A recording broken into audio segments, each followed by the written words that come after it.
습니다. 잘 오셨습니다. 오늘도 은혜 많이 받으세요.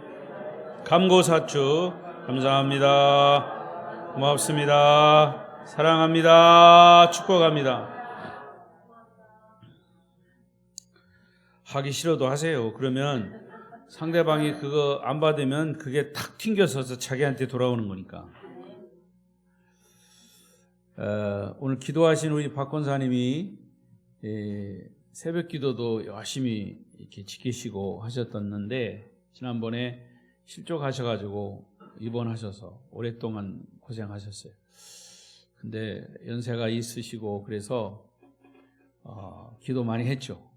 그런데 어쨌든 회복되셔가지고 이렇게 기도하셨고 또 부흥회 때도 뒤에서 허리 아픈데도 그냥 쓰셔서까지 이렇게 참여하시고 우리 권사님 연세 드신 바대로 의지력이 대단하십니다. 우리 권사님 건강히 속히 회복되십시오 하고 박수 한번 격려하십시다. 감사합니다. 자, 오늘은 이제 오늘과 수요일, 다음 주 주일 저녁까지 이스라엘에 관한 말씀을 드리겠습니다. 이 설교를 하는 것은 이스라엘 우리 성지순례를 앞두고 왜 우리가 성지순례를 해야 되느냐라고 하는 그런 굉장히 도전적인 그런 말씀에 근거한 것입니다. 가고 안 가고를 떠나서 이것은 성경에 기록된 얘기니까 왜 저렇게 목사님이 강조를 하시나 하는 것을 좀 더 이 설교를 통해서 풀어가려고 합니다. 제가 로마서 설교를 할 때 재작년이네요. 벌써 21년도 거의 1년여 동안 로마서 1장부터 16장까지 설교를 했었습니다. 이 로마서는 성경 전체의 가장 구원의 핵심입니다. 달걀 노른자와 같은 그런 말씀입니다. 바울이 로마서를 기록할 때 개인 구원과 이스라엘 민족 구원과 그리고 구원받은 사람들이 어떻게 삶을 살아야 할 것인가를 로마서에서 아주 깊은 영성을 가지고 기록한 것이 로마서입니다. 그래서 제가 처음에 겁도 없이 로마서 100번을 읽으십시오 막 이렇게 숙제를 던졌는데 정말 100번 읽으신 분이 딱 3분 있었고 그리고 그 나중에는 이제 여러분들이 어떻게 했는지 몰라요. 그래서 100번 읽으면 시상하겠다고 10명까지 시상하겠다고 했는데 결국 10명 다 못 채웠죠. 그만큼 로마서가 중요하다는 것을 말씀하는 거죠. 오늘 말씀의 주제는 이스라엘의 구원과 인류의 구원. 시작. 자, 이 제목 자체에 굉장히 의미가 있습니다. 이스라엘 구원, 인류의 구원은 이방인의 구원이에요. 이스라엘이 선민이라고 했다면 선민 이스라엘 민족 이외의 모든 나라의 민족은 이방 민족입니다. 그러니까 이스라엘 민족의 구원과 인류 구원에 아주 밀접한 이스라엘 구원이 우리의 이방인의 구원과 아주 밀접한 관계가 있습니다. 이건 성경의 이야기입니다. 저는 지금 그거를 얘기하려고 합니다. 하나님은 이스라엘 민족을 선택하셨습니다. 선민이라고 그러죠. 그 선택이 어디서부터 시작이 됐습니까? 성경에 창세기 12장 아브라함을 선택하는 데부터 아브라함을 불러내서 아브라함을 통해서 이스라엘 민족이 형성이 된 겁니다. 아브라함, 이삭, 야곱의 12아들이 이스라엘 민족을 이루었습니다. 12지파. 이스라엘 민족입니다. 그 이스라엘이 지금 저 중동 땅에 있는 이스라엘입니다. 성경을 보십시오. 구약, 신약을 비롯해서 계속 나오는 게 뭡니까? 나라 이름 제일 많이 나오는 나라가 이스라엘이에요. 이스라엘. 밤새 할까요? 이스라엘. 그러니까 이스라엘은요, 우리 예수 믿는 사람들하고 먼 나라 이야기가 아니에요. 먼 나라죠. 비행기 타고 12시간을 가야 되니까 먼 나라입니다. 저 중동 땅 끝이에요. 그런데 그 나라는 예수 믿는 우리와 지금의 그 나라, 성경에 나오는 그 나라 같은 나라예요. 다른 나라가 아닙니다. 이 이스라엘은 그만큼 하나님이 선택하셔서 그 민족을 통해서 인류의 구원을 이루셨어요. 그래서 그 민족을 통해서 메시아가 탄생, 예수 그리스도가 탄생하시도록 하나님의 계획 속에 있었던 거죠. 자, 그런데 아이러니한 것은 그 이스라엘 민족은 성경에 보듯이 예수를 배척했습니다. 예수를 십자가에 못 박아 죽였습니다. 예수를 거부하고 구원에서 벗어났어요. 그들이 예수를 배척함으로 이방인인 우리가 구원을 받았습니다.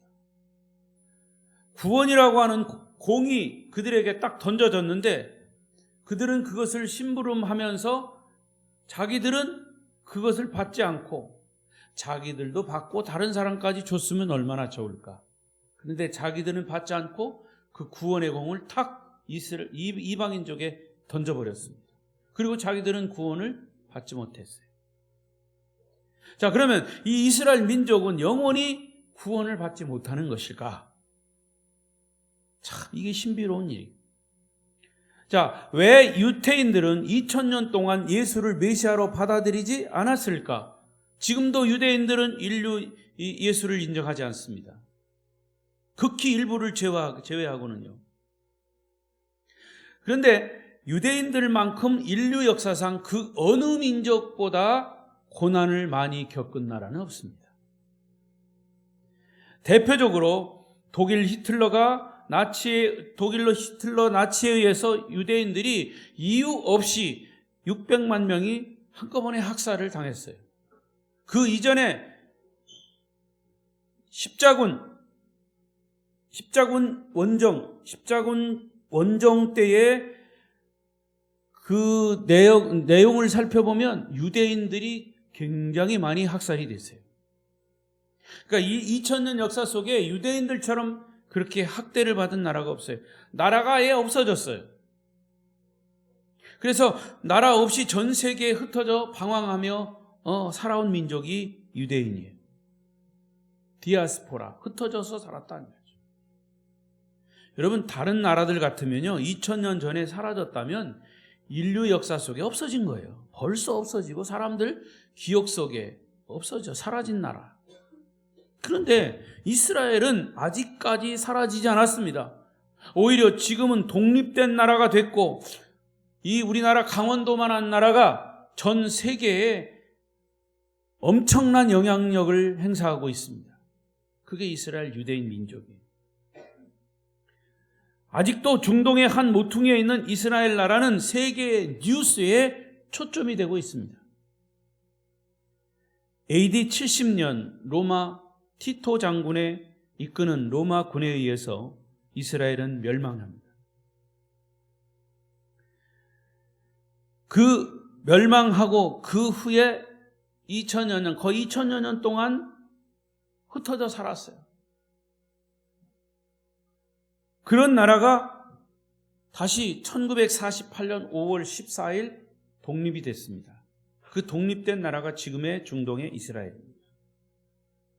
그 이스라엘을 또 아주 그냥 다 망하게 하려고 주변의 아랍 국가들이 연합이 되어서 이스라엘을 치고, 그게 1948년 5월 14일 독립이 되고 난 후에 얼마 안 있다가 6.1 전쟁이 일어납니다. 6일 동안 아랍 연합군이 이스라엘을 공격해서 싸움이 붙어요. 그런데 6.1 그 전쟁에서 이스라엘이 이깁니다. 이것을 성경적인 눈으로 보면 여러분, 이스라엘이라고 하는 이 나라는 하나님이 선택한 민족이고 그들을 통해서 메시아가 탄생이 됐고 그들이 예수 그리스도를 배척했지만 예수 그리스도의 배척으로 인해서 우리가 구원받은 거예요. 그러면 그 이스라엘은 영원히 구원에서 탈락이 되느냐? 아니에요. 이방인의 수가 차면, 구원의 수가 차면 다시 그 복음이 이스라엘 민족으로 가서 그 이스라엘 민족이 모두가 다 구원받으면 예수님의 재림이 이루어지는 거예요. 그게 성경의 역사입니다. 이런 사실만 보더라도 전적으로 하나님이 성경에 약속하신 것을 이루시는 것 밖에 다른 해석이 되지 않습니다. 거듭 얘기하지만 여러분, 성경은 추상적인 얘기가 아닙니다. 결코 뜬구름 잡는 얘기가 아닌 우리 개개인에게나 지금 이 시대에나 앞으로 있었던 그 시대, 과거에 있었던 시대, 지금 현재 그리고 앞으로 있을 이 모두가 하나님의 역사 속에서 진행되는 히스토리입니다. 히스토리 얘기했죠? 히스토리는 역사라고 하는 단어, 영어 단어예요. 그 영어 단어는 히스 스토리, 그의 이야기입니다. 거기서 히스, 지시대명사는 누구냐? 예수 그리스도를 말하는 거예요. 그게 역사입니다. 인류의 구속사. 아무리 생각해도 신비스러운 일이에요. 하지만 어두움의 영은 우리의 눈을 가리고 사람들의 눈을 가려서 이스라엘을 성경적인 관점으로 보지 못하게 합니다. 정치나 군사나 문화, 역사적인 관점에서만 보게 합니다. 그래서 이스라엘을 어느 나라와 똑같이 그냥 중동의 한 나라로 보게 합니다. 일컬어 성경을 연구하는 학자들까지도 이스라엘은 그 성경에 나오는 그 이스라엘은 옛날 망하기 전에 이스라엘이었고 지금의 이스라엘은 아니다. 지금의 이스라엘, 성경에 나오는 이스라엘은 우리가 예수 믿는 우리 이방인인 우리가 제2의 이스라엘이다. 이렇게 얘기합니다. 여러분 절대로 그렇지 않아요.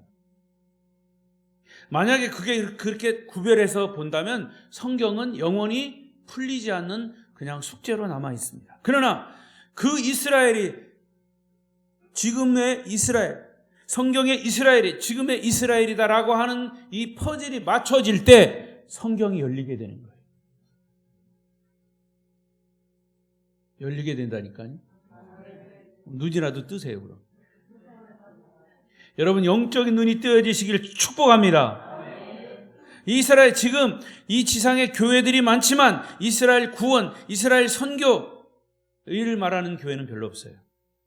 중국, 동남아시아, 아프리카 어려운 나라들의 선교는 많이 하지만 이스라엘을 위해서 기도하고 이스라엘 민족 구원을 위해서 기도하고 이스라엘이 회복될 것을 기도하는 그런 교회들이나 사람들은 많이 없습니다. 그런데 제가 왜 그럴까? 저도 그랬으니, 저도 우리가 제2의 이스라엘이라고 수없이 외친 그런 장본인이에요.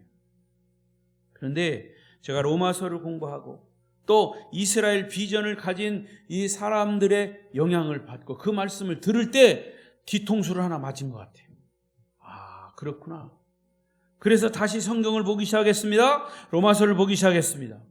근데 그런 비전을, 그런 생각을 가지고 이스라엘 회복이라고 하는 그런 이제 영적인 의미를 가지고 성경을 보니까 그게 성경이 퍼즐 맞히듯이 맞아 들어가기 시작합니다. 예레미야서나 이사야서에서 계속 이스라엘에 대한 회복, 너희들은 고토로 옛날 그 터로 돌아올 것이다.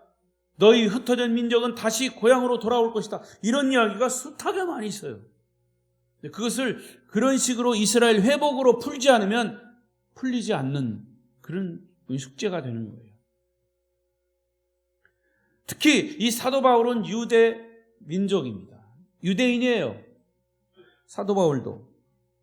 근데 사도 바울은 다메섹 도상에서 예수님을 만난 후에 눈이 멀어섰죠.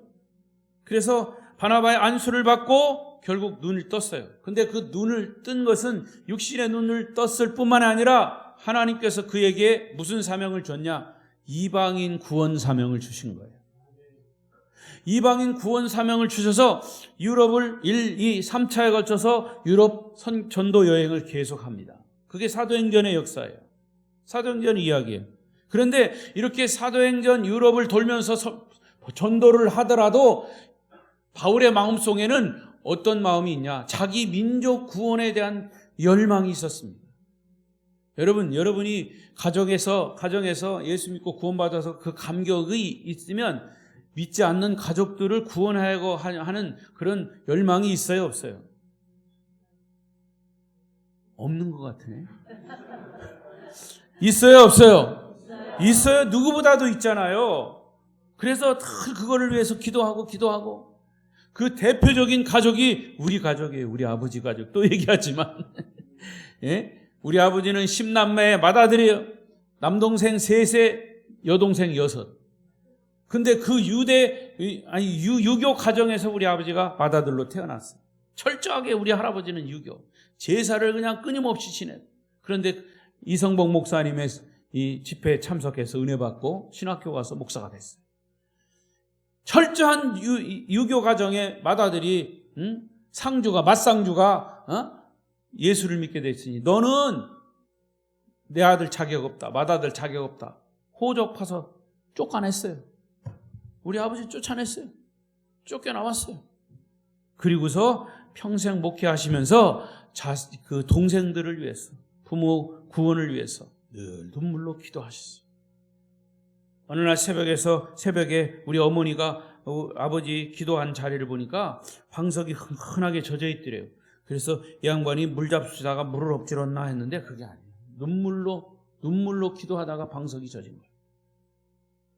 결국에는 그 세 동생하고 남자 세 동생, 그 여자 여섯 다 예수 믿고, 물론 거기에 이제 뭐 천주교인도 있지만 그 조카, 저하고 사촌간들은 다 예수 믿고, 할렐루야.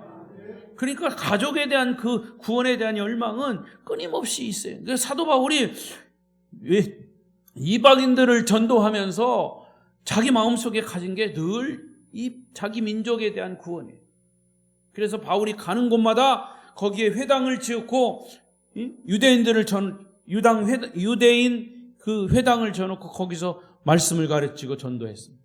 그런데 오히려 적반하장으로 유대인들은 이 바울을 죽이기 위해서 군사를 동원해가지고 밤에 어디로 도망가나 숨어 있다가 바울을 죽이려고까지 했습니다.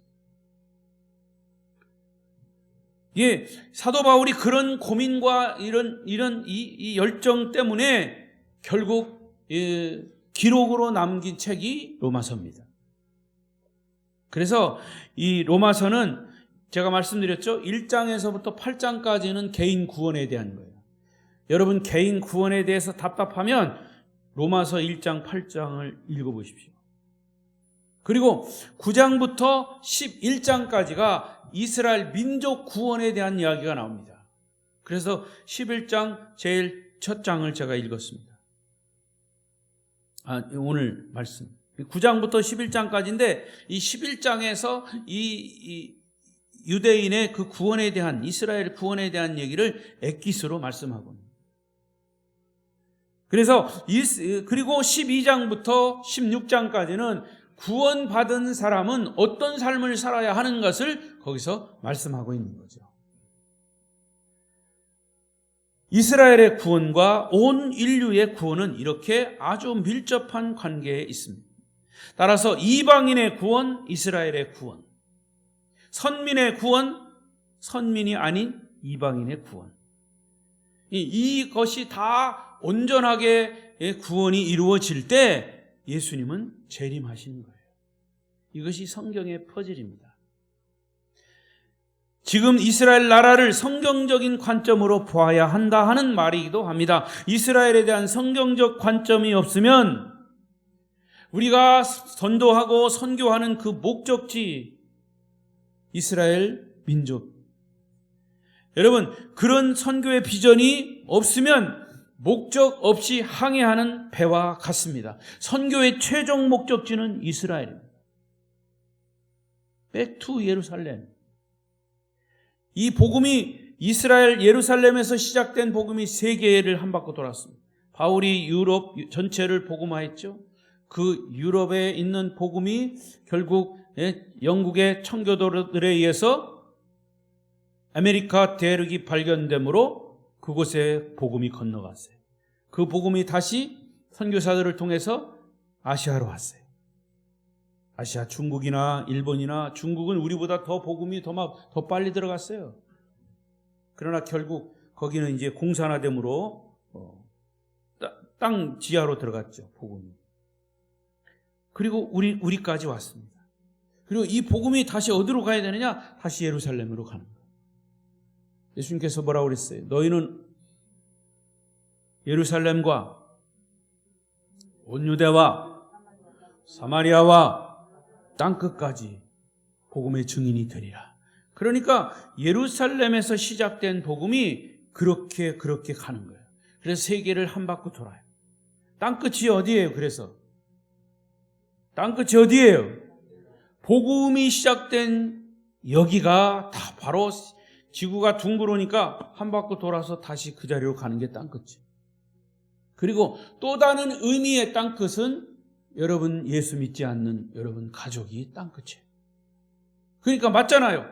이 유대 민족이 이 예수를 믿지 않고 있으니까 시작된 그 복음이 시작돼서 복음이 이방인에게 던져졌는데 그것이 다시 돌아서 믿지 않는 유대인에게로 가는 것이 땅끝이죠.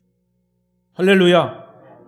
따라서 아직도 우리는 이렇게 생각할 수 있습니다. 이스라엘은 우리나라와 민족적으로, 문화적으로, 역사적으로, 지리적으로까지 거리가 멀기 때문에 별로 중요하지 않다고 말할 수 있어요. 그러나 그렇지 않아요. 여러분 성경을 본다면, 성경을 정말 믿는다면 성경은 우리에게 말씀합니다. 영적인 눈을 가지고 보십시오. 이스라엘이라고 한 나라와 그 밖의 모든 이방 나라는 1대1로 봐야 합니다. 그렇게 볼 때 성경의 모든 문제는 다 풀어지는 거예요. 선택받은 유대민족, 그 밖의 모든 이방민족은 똑같은 무게가 있는 거예요. 비중이 같은 거예요. 따라서 지금도 하나님의 눈은 이스라엘에 있습니다. 이스라엘은 하나님의 시간표입니다. 이스라엘이라고 하는 시간표에 따라서 움직이는 것은 하나님을 따라 움직이는 거예요. 이스라엘에 관심을 두는 것은 하나님께 관심을 두는 거예요. 우리 성도들이 저를 얼마나 사랑하는지 제가 처음 여기 오니까 목사님 뭐 좋아하세요? 무슨 음식 좋아하세요? 그래서 내가 무슨 음식 좋아한다 그러면 맨날 그것만 먹어. 그래서 나는 다 좋아한다고 그랬어요. 지금 골고루 다 먹잖아요. 여러분, 담임 목사님의 음식에 관심이 있고 사랑한다는 증거잖아요. 우리 목사님 이걸 참 좋아하셔. 그러니까 신방 가는 데마다 김치찌개만 나오는 거예요. 김치찌개 좋아한다고. 된장찌개 좋아한다면 된장찌개만 나오는 거예요. 저는요 된장찌개도 좋아하고 김치찌개도 좋아해요. 제가 못 먹는 게 3가지라고 그랬어요. 안 줘서 못 먹고, 없어서 못 먹고, 몰라서 못 먹고. 마찬가지로 하나님의 관심이 뭐냐? 하나님의 관심은 이스라엘에 있어요. 그러면 여러분 하나님의 관심이 있는 것에 우리도 하나님을 믿는 우리도 거기에 관심을 두는 것은 당연한 겁니다. 하나님은 여기에 관심이 있는데 우리는 그건 관심 없고 다른 데 관심 있어 보세요. 하나님은 모든 축복의 근원이세요. 그러니까 하나님과 잘 사귀면 그 축복은 따라오는 건데 우리는 어디에가만 관심이 있어? 하나님이 주시는 축복에만 관심이 있어. 아버지가 아버지 말을 잘 들으면, 아버지하고 관계가 잘 맺으면 용돈은 그냥 따라 나오게 돼 있어. 그런데 주는 용돈만 보면 아버지가 뭐라고 그랬어? 에이, 저는 말이야 아빠의 마음도 모르고 돈에만 관심이 있구만. 그러면 그 용돈 지갑이 닫혀버리는 거야. 안타깝게도 지금 이 시대에 이스라엘의 회복을 말하는 교회나 목회자들이 많지 않아요. 저는 여러분 지금 성경 얘기를 하고 있습니다. 꼭 알아야 할 성경의 계시이며 약속의 말씀이기 때문에 들어야 할 말씀이고 강조해야 할 사역이고, 이스라엘 민족의 구원을 위해서 남은 자로서 일하는 사람과 교회는 분명히 하나님이 축복하십니다. 이것은 하나님이 약속하신 약속이에요. 하나님은 마지막 때 그런 교회와 사람들을 도구로 쓰실 것을 확신합니다. 그런 의미를 바탕으로 해서 이스라엘 성지순례도 이루어지는 겁니다. 여행 가자는 게 아닙니다. 물론 여행이죠. 그러나 성경이 기록된 그 현장에 우리가 가서 이러한 배경을 가지고 이스라엘 민족, 근데요, 이 유대인 이스라엘 사람들은요, 외국 사람들이 와서 법으로는 살지 못하게 돼 있어요. 거기 이스라엘로 이민 못 가요. 그래서 비자 가지고 갑니다. 우리 이스라엘 선교사로 가 있는 이유상수 선교사님도요, 지금 비자가 학생 비자로 돼 있어요. 히브리 대학에서 공부하고 있으니까. 그걸 해마다 학생이 이제 졸업하면 나와야 돼요. 그러니까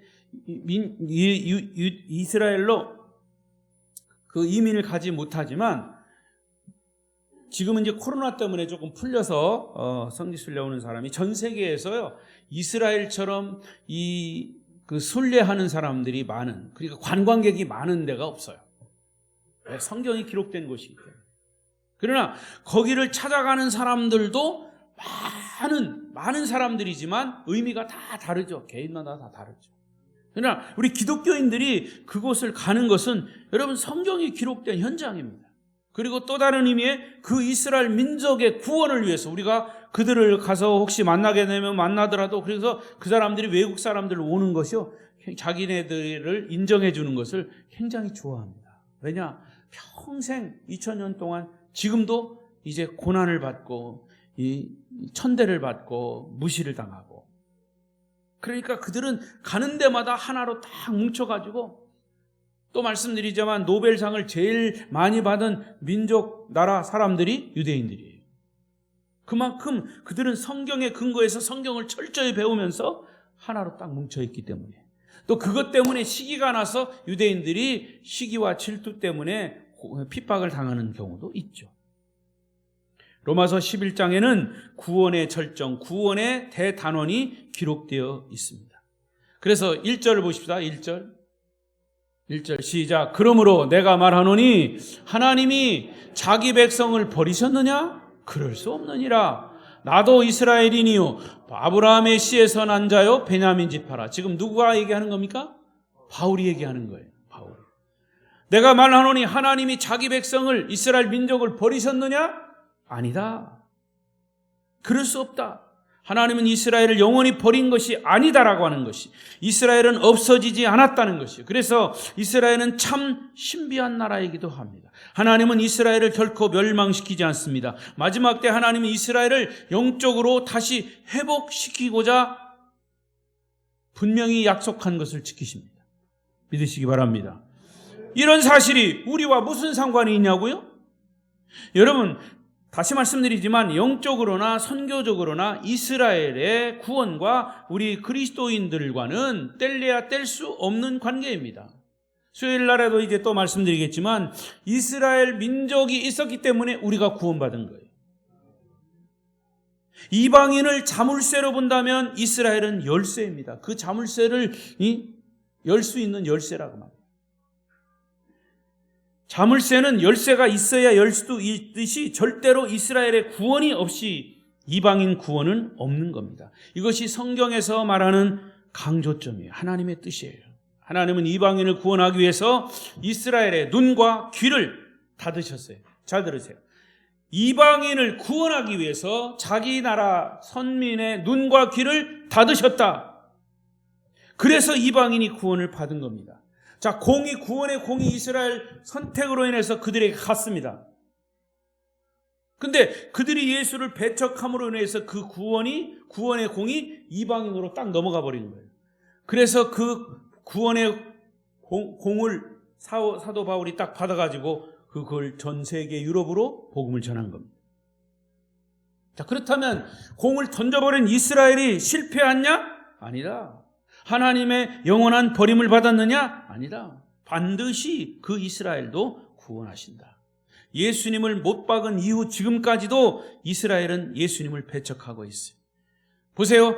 이스라엘은 예수님이 태어나고 자라시고 기적을 베푸시고 십자가에 돌아가시고 부활하시고 승천하신 그 땅입니다. 그러나 지금 이스라엘은 예수님을 믿는 사람은 거의 없어요. 있긴 계속 이제 생겨나고 있습니다. 메시아닉 주, 예수를 믿는 사람들이 계속 생겨나고 있어요. 그들은 지금까지도 메시아를 배척하고 있습니다. 대부분이. 그토록 메시아를 배척하는 이스라엘은 멸망해야 합니까? 아닙니다. 그게 나치 독일이 너희는 예수를 죽인 사람들이기 때문에 너희는 죽어 마땅하다. 이스라엘 민족 씨를 말리겠다. 그래서 벌인 이 전쟁이 2차 세계대전. 2차 세계대전은요, 유대인을 죽이기 위한 그런 전쟁입니다. 그러나 하나님은 결코 이스라엘을 버리지 않는다고 그랬어요. 이것은 하나님이 여러분, 예수 그리스도를 믿는 여러분을 버리지 않는다고 하는 것과 같은 것이에요. 할렐루야. 그렇다면 이스라엘은 어떻게 구원을 받을 수 있습니까? 오늘 본문 4절 5절을 보십시다. 시작. 그에게 하신 대답이 무엇이냐? 내가 나를 위하여 바알에게 무릎을 꿇지 아니한 사람 7,000명을 남겨두었다 하셨으니 그런즉 이와 같이 지금도 은혜로 택하심을 따라 남은 자가 있느니라. 엘리야 시대에 하나님은 바알에게 무릎 꿇지 않는 7,000명을 남겨두신 남은 자가 있었습니다. 하나님의 역사, 구원의 완성을 위해서 남은 자가 있다. 지금 유대인이 예수를 믿지 않고 거부하고 있지만 이 유대인들 중에서 남은 자가 있다 그 말이에요. 예수를 믿는 메시아닉 주들이 있다는 겁니다. 계속 생겨나고 있다는 것입니다. 하나님께서 이방인의 남은 자들, 또 유대인의 남은 자들, 그들을 통해서 이방인의 남은 자들이 구원받은 자들이에요. 저와 여러분임을 믿습니다. 그래서 우리를 통해서 이스라엘 구원을 회복하고 또 우리가 복음을 다시 유대인들에게 전할 때 그 예수를 믿는 유대인들을, 그 남은 자들을 통해서 유대인들을 복음화한다는 말씀이죠. 11절을 보겠습니다. 시작. 그러므로 내가 말하노니 그들이 넘어지기까지 실족하였느냐? 그럴 수 없느니라. 그들이 넘어짐으로 구원이 이방인에게 이르러 이스라엘로 식인하게 함이니라. 우리 박다출 권사님이 넘어져서 병원에 입원했지만 다시 일어난 것처럼 말이죠. 여러분, 이 넘어짐이 예수를 배척하고 그것으로 끝났느냐? 아니에요. 그들이 넘어짐으로, 여기에 비밀이 있습니다. 그들이 넘어짐으로 구원이 이방인에게 이르렀다. 안 넘어졌으면 우리에게 안 왔다는 겁니다. 이스라엘이 그렇게 넘어진 것은 사실입니다. 그들은 종교적인 기득권, 불신앙, 불순종, 교만함 때문에 사실은 메시아를 죽였어요. 예수를 환영하지도 영접하지도 않았어요. 그게 바로 실족입니다. 그런데 11절에 그들이 넘어지기까지 실족했느냐? 이 말은 완전히 넘어졌느냐? 그 말이에요. 실패하기는 했는데, 실족하기는 했는데 그 실족이 완전히 무너진 실족이냐? 그러면서 뭐라고 그래요? 답은 그럴 수 없느니라. 실족한 것은, 배척한 것은 분명하지만 멸망하지는 않는다는 거죠. 여러분, 혹시 여러분들 개인도 신앙인으로서 실패한 일이 있습니까? 실족한 일이 있습니까? 그런 실패와 실족은 하나님을 떠나고 구원을 잃어버리는 실패는 아닙니다. 그것 때문에 영원히 멸망하지는 않습니다. 여러분, 죄가 하나님의 사랑보다 크지 않습니다. 아무리 죄를 많이 크게 졌어도 하나님의 사랑이 더 큰 거예요. 그래서 우리가 용서받을 수 있는 거죠. 여러분이 아무리 진홍 같은 죄를 지었다 할지라도 그 죄가 하나님의 사랑을 넘어갈 수는 없는 거예요. 하나가 넘어지면 줄줄이 다 넘어지는 그런 도미노 현상과도 같아요. 이스라엘이 넘어지면서 이방인에게 도미노를 쳤다 그랬어요. 망하는 쪽으로 친 것이 아니라 오히려 그 복음이 이방인에게로 도미노를 쳤어요. 구원받는 도미노를 친 거예요. 흥하는 쪽으로 친 거예요. 이것이 하나님의 놀라운 비밀이에요. 이스라엘이 예수님을 배척하지 않았다면 이방인 우리가 구원받지 못했고, 이방인의 구원은 결국 이스라엘을 식인하게 했다고 했어요. 식인하게. 이스라엘로 식인하게 함이니라. 여러분, 희한하죠? 우리는 예수를 배척했어요. 보니까 이방인들이 다 예수 믿고 기쁘고 즐겁고 할렐루야. 근데 전통적인 유대인들이요, 아주 정통적인 유대인들은 아직도 그것을 몰라요. 여러분, 사람이요, 한번 거기에 딱 꽂히면요, 다른 사람 얘기 안 들려요. 이방인들이 예수 믿고 정말 감격하는데 저 사람들이 왜 그러나? 우리는 지금 우리가 할 일을 하고 있는데 깨닫지 못하는 겁니다. 여러분, 그렇지만 이 복음이 예수를 배척함으로 말미암아 복음이 이방인에게로 급속도로 전해졌어요. 예루살렘 온 유대와 사마리아 소아시로 복음이 퍼져갔어요. 1, 2차, 3차 바울의 전도 여행을 통해서 복음은 중앙아시아뿐만 아니라 터키, 경유에서 지중해로 건너가 빌립보로 갔어요. 다시 복음은 학문의 도시 그리스 아테네, 상업의 중심 도시 고린도, 종교와 예술의 도시 에베소, 그리고 그 당시에 세계의 중심지였던 로마. 결국 로마가 기독교를 국교로 선포하자 온 유럽이 복음화되었어요. 결국 이것이 청교도에서 아메리카로, 아메리카에서 아시아로. 하나님이 성령이 전 이방인들에게 2000년 동안 바람처럼 강림하셔서 복음의 바람이 휘몰아친 거죠. 그 복음의 바람이 동양 작은 나라 한국에까지 온 거예요. 여러분, 무엇 때문에 이런 신비한 일이 일어났습니까? 역설적인 진리로 이스라엘이 예수를 배척했기 때문에 우리가 구원을 받은 겁니다. 놀랍지 않습니까? 하나님의 구원 계획은 신비로운 그 자체예요. 사도 바울도 사실 그래서 한국 땅에 복음을 전해준 사람들이 누굽니까? 이렇게 물으면 우리는 역사적으로 배운 것은 미국이나 호주나 선교사들이 복음을 가지고 우리에게 전했습니다. 이렇게 얘기하지만 사실은 그 뿌리를 찾아가 보면 결국에는 예루살렘에서 시작된 복음, 유대인에게서 시작된 복음이 우리에게 전해진 겁니다. 예수가 유대인입니다. 사도 바울도 유대인입니다. 베드로, 요한, 야고보, 기타 12제자가 유대인입니다. 돌에 맞아 죽었던 스데반 집사가 유대인입니다. 빌립 집사가 유대인입니다. 그들은 창에 찔리고 십자가에 거꾸로 못 박히고 돌에 맞아 죽어가면서 이방인에게 복음을 전한 순교자들입니다. 이것이 이스라엘이요 유대인입니다. 그래서 사도행전 13장부터 마지막 28장까지 보면 그런 사실들이 잘 설명이 되어 있어요. 사도행전의 역사입니다. 사도 바울은 유대인이었으며 예수 믿는 사람을 잡아 감옥에 가두는 종교적 열심이 있는 열심당원이었습니다. 숨어있는 사람들까지 찾아가서 잡아들인 사람이 사도 바울이. 이렇게 예수 믿는 사람을 박해하던 그가 다메섹 도상에서 예수를 만났습니다. 예수를 만나는 순간 바울은 그분이 메시아라는 사실을 알게 되었습니다. 당신은 누구입니까? 물을 때 나는 네가 박해하는 예수다 그랬습니다. 자기들이 십자가에 못 박은 그 사람이 메시아라는 사실을 알고 그는 충격에 사로잡힙니다. 눈까지 멀어버렸어요. 바울은 지성과 학문에 누구와도 비교할 수 없는 실력자. 이런 사람이 자기와 자기의 삶과 모든 과거를 다 뭘로 여겼다고 그랬어요? 배설물로 여겼다고 그랬어요. 그리고 고독하고 외로운 이방인 전도자가 됩니다. 사도 바울이 처음부터 이방인에게 전도한 것은 아니에요. 그가 복음을 전하러 가면 제일 먼저 찾은 곳이 이 회당이고 유대인 회당이고 유대인들을 모아놓고 복음을 전했는데 그 유대인들마저도 바울을 죽이려고 하니까 결국에는 유대인 전도를 포기하고 이방인에게로 복음이 넘어갔던 것이죠.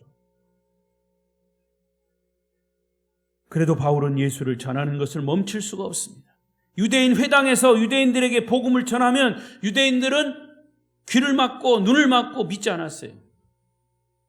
그래서 성경에 보면 그런 사실들이 사실은 하나님께서 이방인에게 복음을 전하기 위해서 유대인들의 귀를 잠시 동안 귀를 막고 눈을 막고 하신 거죠. 그래서 복음이 할 수 없이 이방인에게 넘어갔습니다. 그런데 이 복음이 이방인들에게 전해지자 스펀지가 물을 빨아들듯이 정신없이 복음을 받아들였습니다. 전 유럽이 복음화됐죠. 여러분, 유럽 나라들의 국기를 보면 거의 다 십자가가 있어요. 십자가. 그게 그냥 그렇게 된 게 아니에요. 그들이 복음으로 시작된 나라들이라 그래요. 복음을 받아들여서. 지금은 많이 그게 변질이 돼서 그렇죠. 자, 사도행전 13장 46절을 보십시다. 바울은 이렇게 얘기합니다. 시작. 바울과 바나바가 담대히 말하여 이르되 하나님의 말씀을 마땅히 먼저 너희에게 전할 것이로되 너희가 그것을 버리고 영생을 얻기에 합당하지 않은 자로 자처하기로 우리가 이방인에게로 향하노라. 유대인들에게 하는 거예요. 하나님의 말씀을 마땅히 너희에게 전할 것인데 너희가 그것을 지금 받아들이지 않고 있지 않냐. 영생을 얻기에 합당하지 않은 자로 스스로 여긴다. 자처하기로 우리가 이방인에게 복음을 가지고 간다. 이스라엘 민족들이 복음을 거절함으로 이방인에게 복음을 전하는 터닝 포인트이 된 것, 전환점이 된 겁니다.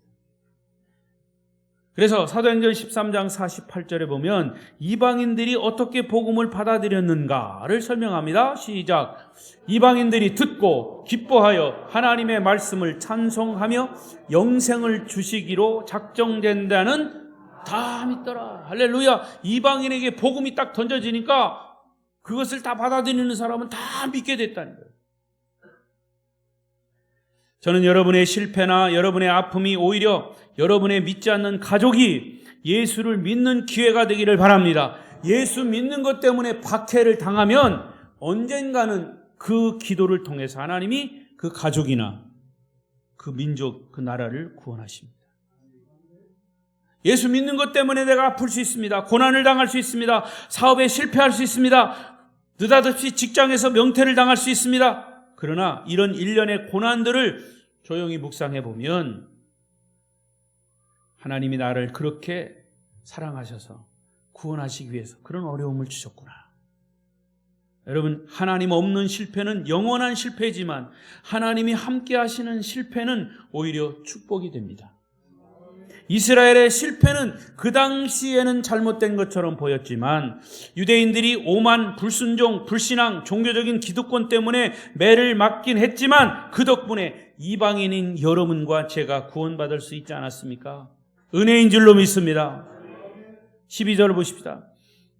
시작. 그들의 넘어짐이 세상의 풍성함이 되고 그들의 실패가 이방인의 풍성함이 되거든 하물며 그들의 충만함이리요. 이스라엘의 실패, 실족, 이것은 이방인들이 복음을 듣고 부요함이 되는 거예요.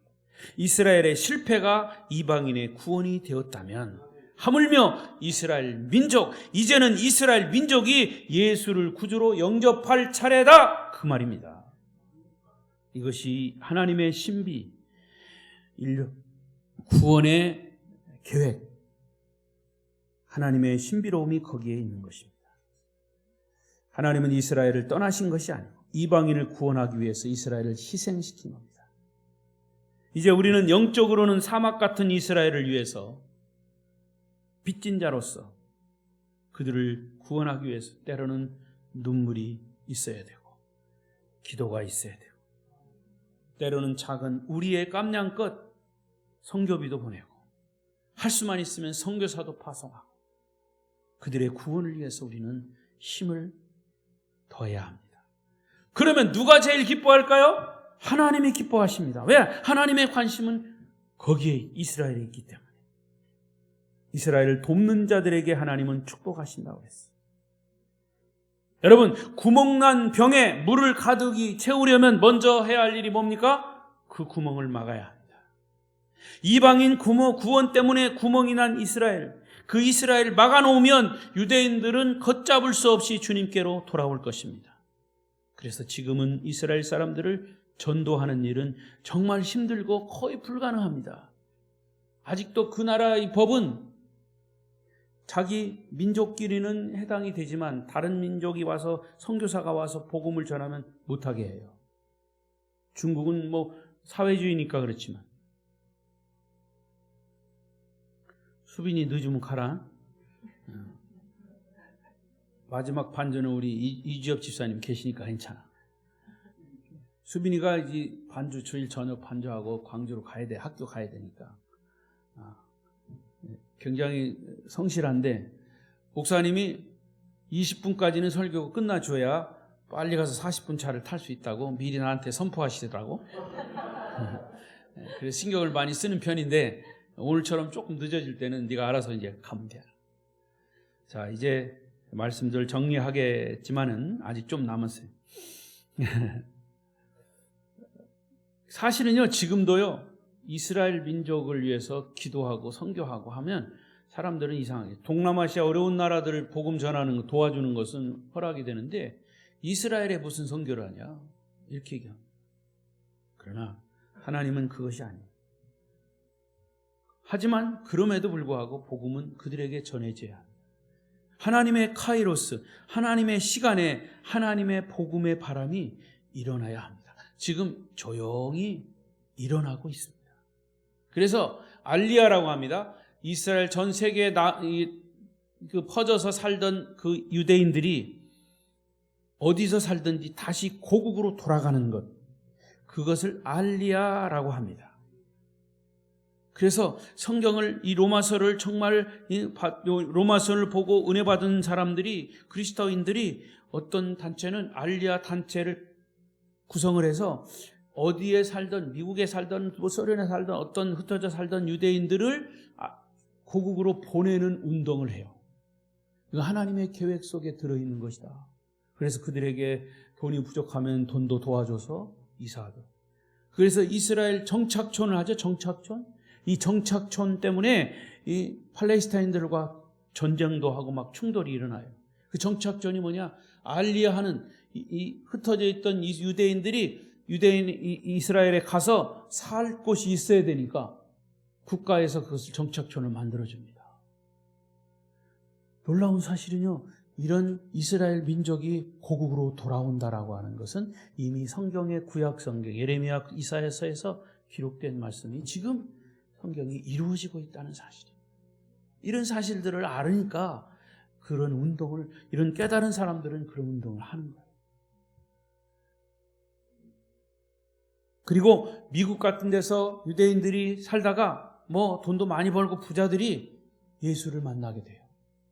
그럼 이것을 깨닫고, 우리 민족이 구원 얻어야 된다는 것을 깨닫고 거기에 다 누려야 할 것들을 내려놓고 짐 싸가지고 이스라엘로 돌아가는 거예요.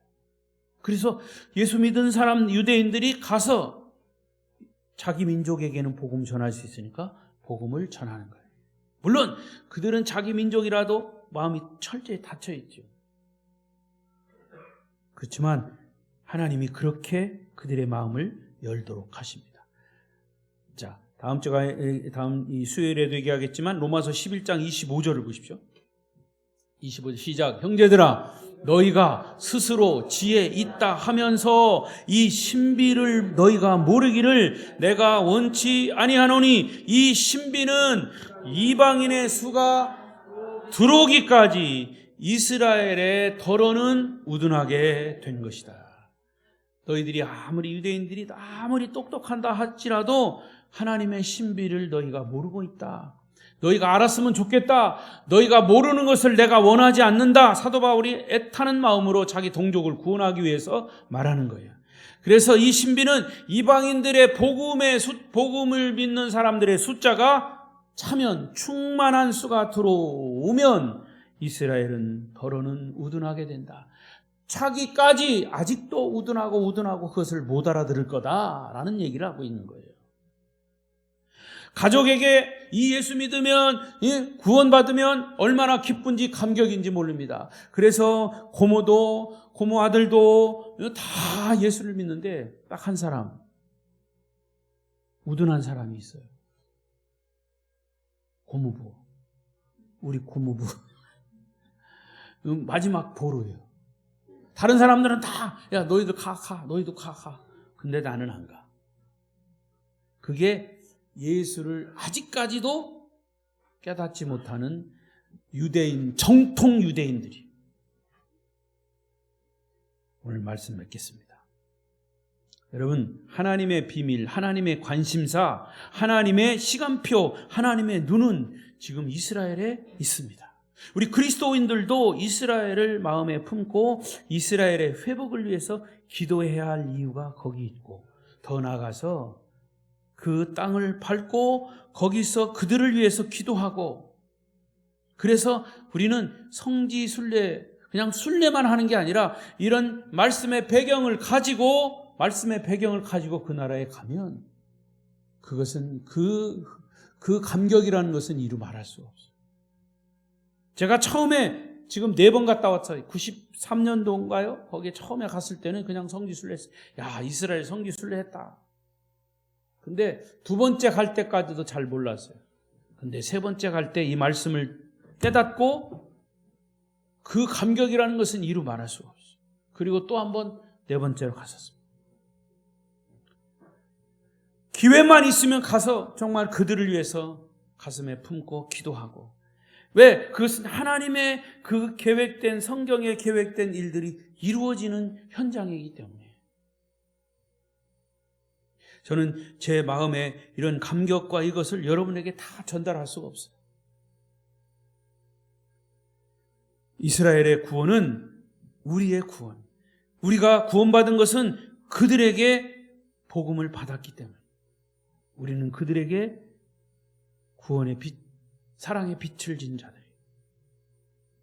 이러한 하나님 아버지의 마음을 가지고 이스라엘을 품고 기도할 때 하나님은 우리의 삶에 풍성한 은혜와 복을 더하십니다. 이스라엘을 축복하는 자는 복을 내리고 이스라엘을 저주하는 자는 내가 저주하리라.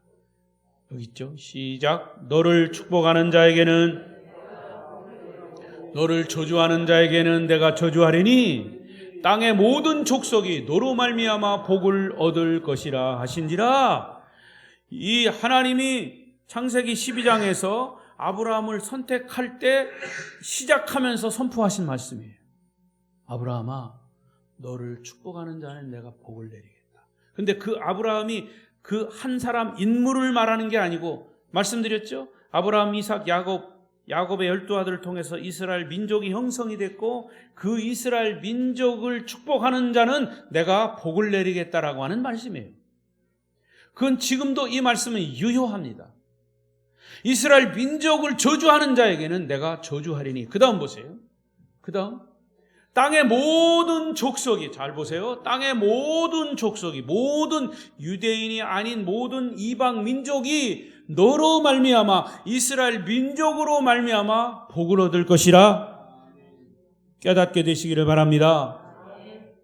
지금까지도 사실은 많은 이방 민족들이 이스라엘을 핍박했습니다. 그 이유는 예수를 배척했다는 것 때문에. 그런데 그것은 잘못된 거예요. 예수를 누가 십자가에 못 박았습니까? 여러분들이 박았어요.